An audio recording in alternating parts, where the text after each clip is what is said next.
Halo pemirsa, saya Anggi Hasibuan. Anda menyaksikan segmen Metropedia di Metro Siang hari ini. Dalam rangkaian gelaran KTT G20 kemarin, pemirsa, ini ada kesepakatan yang menarik dan juga sebenarnya luput dari perhatian kita semua. Ada satu produsen otomotif asal Korea Selatan ini berniat untuk menggarap mobilitas udara di ibu kota negara baru Nusantara.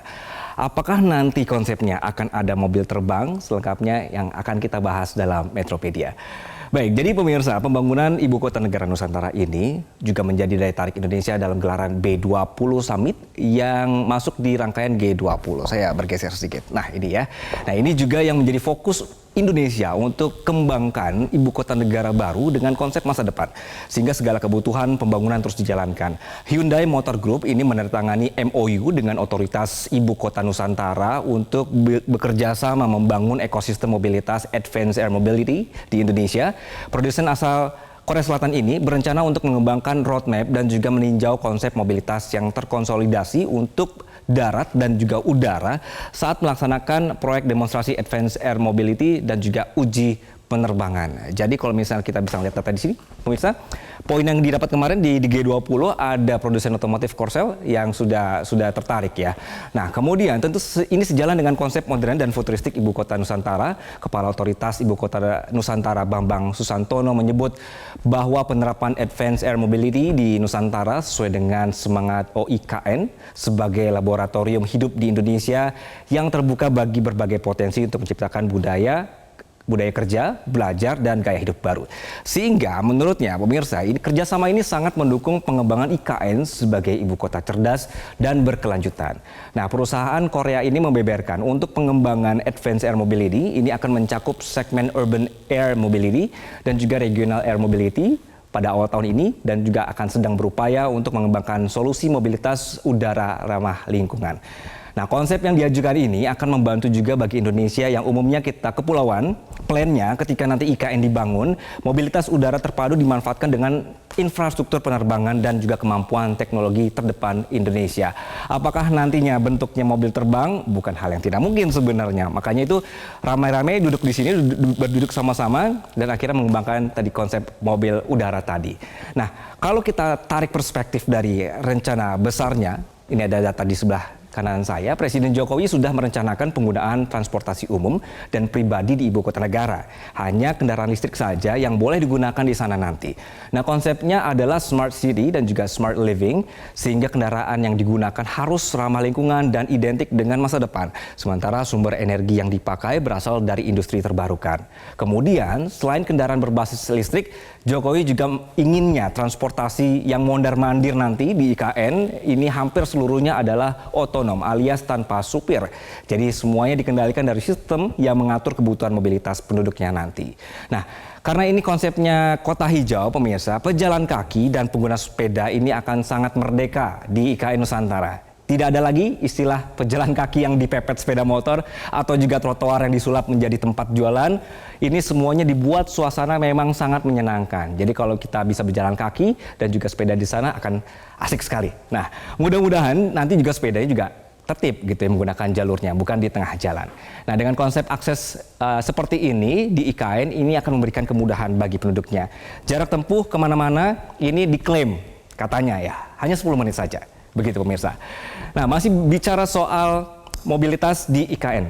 Kementerian Pekerjaan Umum dan juga Perumahan Rakyat membangun kembaran jembatan Pulau Balang. Ini adalah duplikasi bentang pendek jembatan Pulau Balang sebagai penunjang untuk kelancaran arus lalu lintas transportasi menuju Nusantara.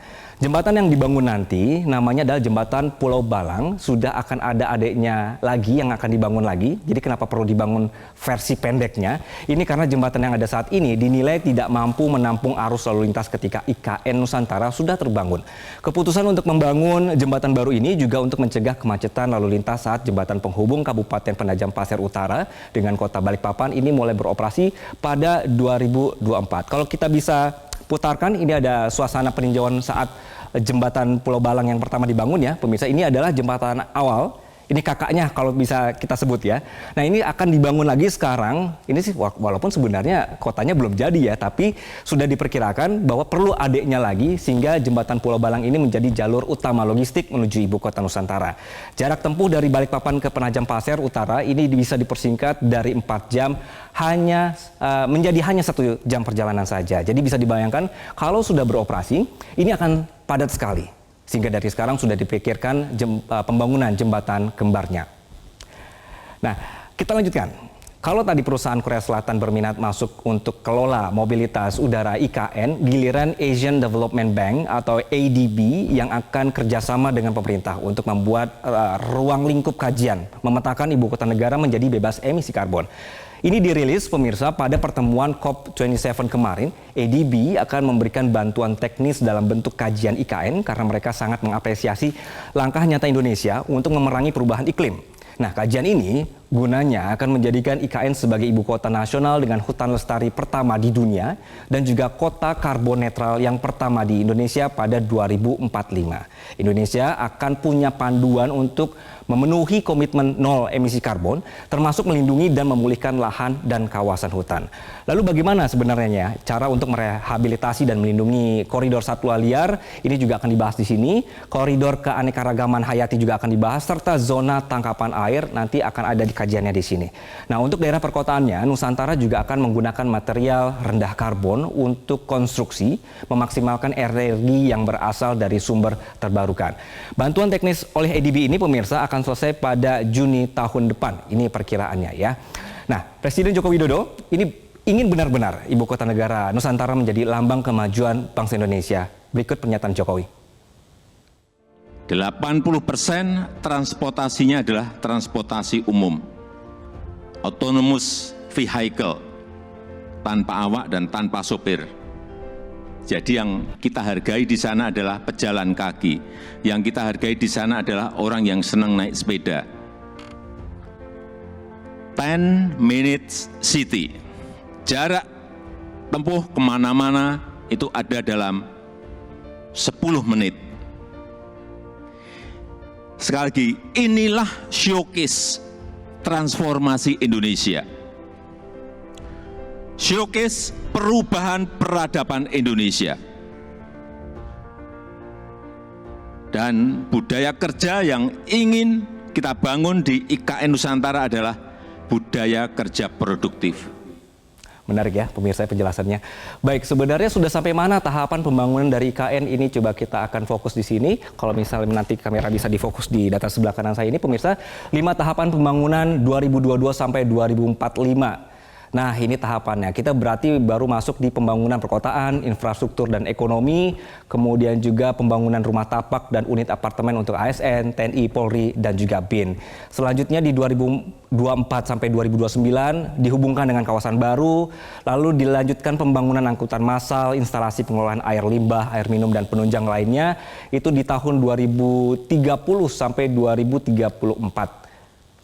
Selanjutnya, 2035 sampai 2039 perkembangan di bidang pendidikan dan kesehatan, lalu diperkirakan populasinya bisa mencapai 1,9 juta pada saat nanti di tahun 2040. Apakah itu termasuk Anda pemirsa?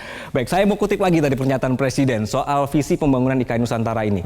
Ini adalah showcase transformasi Indonesia, showcase perubahan peradaban Indonesia.